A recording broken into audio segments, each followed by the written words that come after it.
Or was it UAB? The state forensic department had them. So the state had them. So what did the state do with his heart? I'd like to know. They went from the Department of Corrections to, and that's where we don't get any more answers. Right.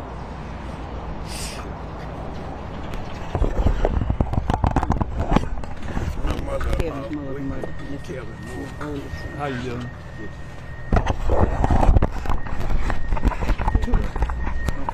Two families reached out to me. Miss Violet Harrell, and she sent a statement, and I can leave it with some agencies, or I can read it later. And also Sarah Kennedy, they coming from Atlanta, and they wasn't able to make it due to an emergency that came up. But we're here representing my brother Kelvin Moore. This is my mother, Goya Moore, and my oldest brother Tyrus Moore.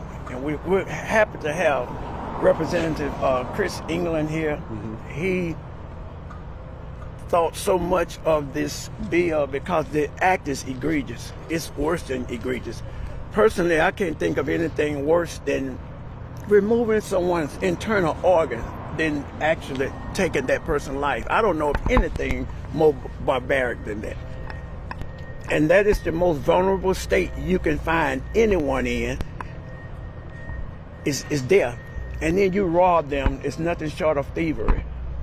But there are no consequences. It's against the law. It is illegal. Mm-hmm.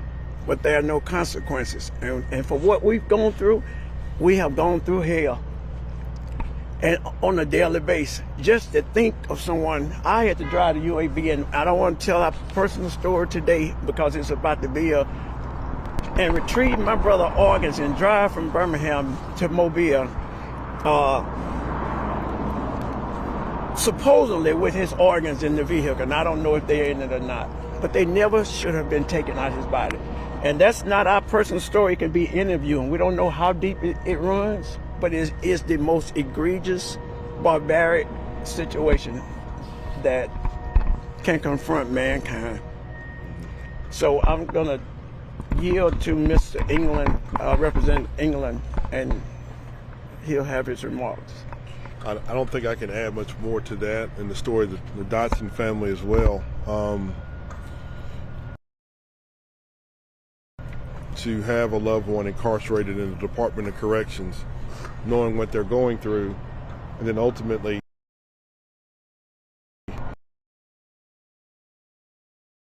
to go get their own family's organs to retrieve them so they can bury them with some dignity.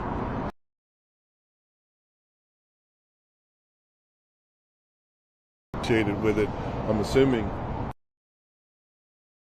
and many others who were involved in this process felt like, since there were no consequences, that they didn't know the respect to respect their loved one even into death. What we're hoping is that it never happens again. Yes. What's the number of that bill? I think it's Bill 71. Yeah, that's House Bill 71. Yeah. You feel pretty confident it will pass? Yes. Simply put, this is not something 2026 would be a real conversation about when someone passes away in the Department of Corrections custody, that the family isn't further traumatized by taking their organs without even consulting with the family. So what we're hoping for is twofold. One, that it never happens again, but two, that there's something Department of Corrections custody, that the family's notified and there's a full-on process so they understand what actually happened to their family member. Well, I'm Kevin Moore's mother, and I'm still grieving because I had just talked to him when they said he had passed. And it's something, I can't sleep or anything else. And when I talked to him, it was nothing wrong with him. And by 2 hours time, they called and said he was dead. Now, how can you be dead that quick? And it hurts, it really does. And my whole family is doing counseling and stuff. Do you all feel like the organs, the motive behind might have been to conceal cause of death, or is it just a research desire?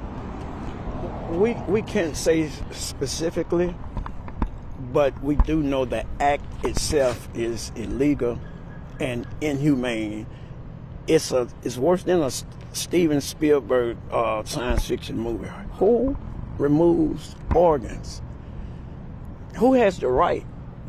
We understand at one point the warden said he has the right. You don't have the right. And then it's illegal.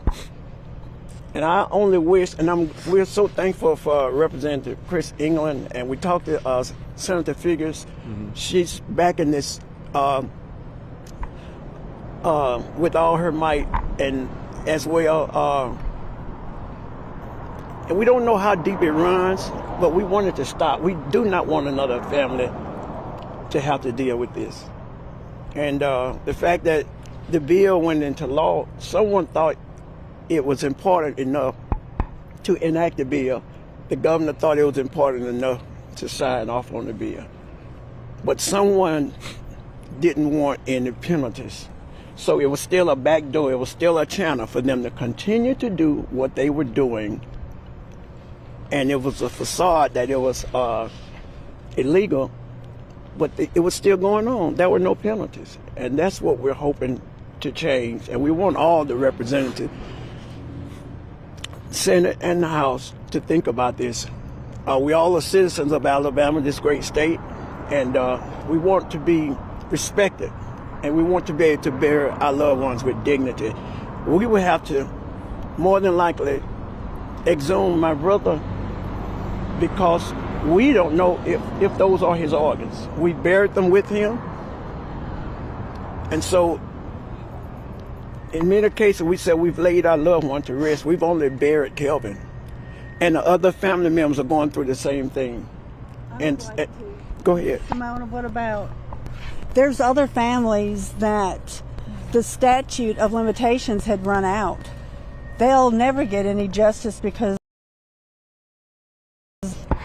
I would like, Mr. England, for y'all to look at that and maybe change the statute on that, if possible. We're talking several families missed it by months, just months. It just doesn't seem right. I mean, this was hidden from all of us.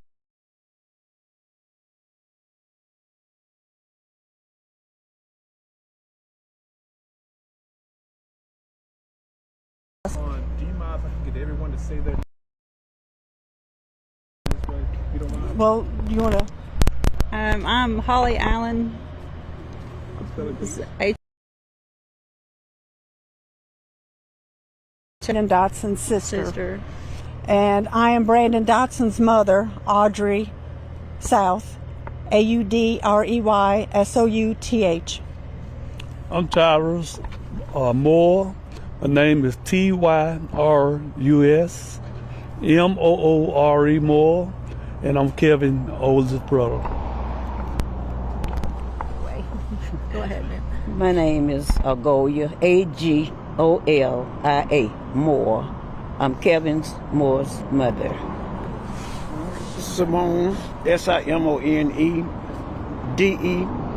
last name Moore, MOORE. I'm Kelvin Moore's brother. And Representative Chris England, Tuscaloosa, District 70. Thank you. And once again, I would like to recognize Miss Violet Harrell is going through the same thing, and she did send this, and I was able to print out about 3 copies. And Miss Sarah Kennedy from Atlanta, I wanted to acknowledge them and all the families.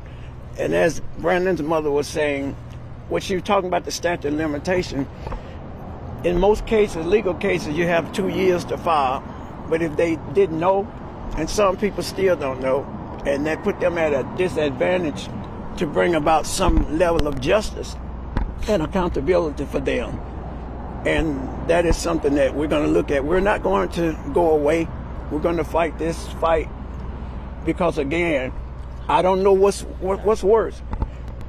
Every single day God gives us is a day of traumatic heartbreak, pain, suffering. My father, as strong as he was, passed away because he couldn't take this no more. after raising 10 children strong, he couldn't take it. And he asked us to fight it, and we have to. But it's not about us, it's going forward. This has to stop. And you would think of two great entities in the state of Alabama should know better. They should know better. Alabama Department of Correction and UAB. And I'll say this, I wasn't going to say it. I look at UAB as a heart. On top of the left crest, on top of the right crest, that heart. On the left, they are doing some good with some transplants and some procedures. But on the right, they are destructive, they are deadly, they're causing heartbreak and pain. And so I call it a heartbreak and heartbleed is what they're doing for people. The Charles Singleton family, the Charles Singleton was missing his brain.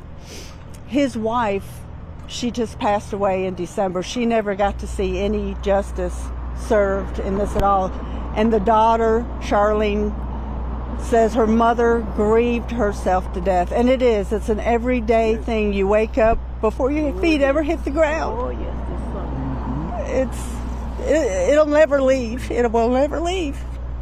And just to think that Kevin rode up and down the highway, all his body parts gone. That hurts. We had to bury him with no body part. Now, why is that? I believe that they selling them. I don't know, but I believe they selling them for the students. That's what I believe. I'm not saying they're doing that, but that's what I believe, and it hurts. And there need to be something done about it. Just want to make sure and the whole with as much that's going on in Alabama and the Department of Corrections, there shouldn't be any being the most transparent because of the history, the investigations, and all the allegations that we get on a regular basis about corruption and abuse within our corrections. And the whole concept behind performing autopsies is for several reasons, but primarily to make sure that there wasn't foul play involved in what happened to someone who's been incarcerated. And for that purpose alone, this isn't an effort to stop autopsies. No. Okay? This isn't an effort for them to be less transparent and to hide behind things. Absolutely. This is an effort to make them more transparent, but in that also to treat the families of those who have loved ones incarcerated in our system, that they're treated with dignity and respect, even when they pass away. And I think that's incumbent upon someone, if they take custody of someone, to care for them just like they would any other human being. Just because somebody's incarcerated does not mean you can treat them any kind of way. Absolutely. So hopefully when we pass this legislation, not only will it create the transparency and accountability so this never happens again, but it also encourages that throughout the process, regardless of who you're dealing with, people are human first, right, and they deserve to be treated as such. Absolutely.